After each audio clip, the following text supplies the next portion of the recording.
भरी सुल्तानगंज से कांवर उठवल बानी हम। धूप धुआं और फूलन के मन में बसल बा बस भोले हम। पाँव धरत धरत बढ़त जाए, जयकारा से गूंजे डगर। सावन में जिंदगी हर साइल भैले बाबा के संग सफर।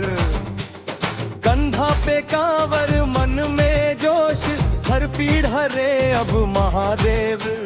देखा ले बाबा सुना हमार, देर न करा देता शीश देवे। हर हर बम बोल बम गूंजे, देवघर नगरी आज सजल बा।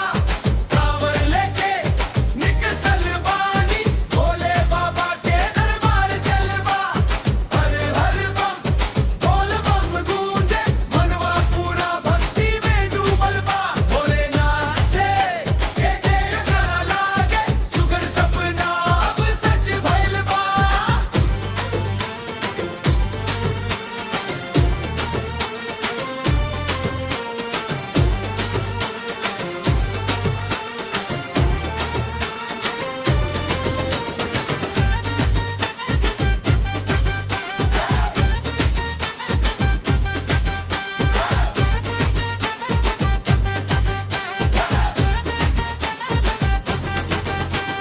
पियार चुनरी कंधा पे लौं के भभकत बा डमरू के ताल।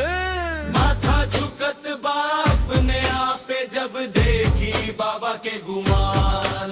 पानी भर के नाम जपत हम, हर थकन के छोड़त जाइब। जे न मानत दुख के बोझा, ऊ भी आज हिम्मत पाइब। डगरिया लंबा पर सुराम ना, हमरा हीरा में डर कहाँ। सावरिया बाबा साथे बाड़े, अब के करो आगे झुकब कहाँ। हर हर बम बोल बम गूंजे, देवघर नगरी आज सजल बा। कांवर लेके निकसल बानी, भोले बाबा के दरबार चलबा। हर हर बम बोल बम गूंजे, मनवा पूरा भक्ति में डूबल बा। भोलेनाथ के जयकारा लागे, सुगर सपना अब सच भइल बा।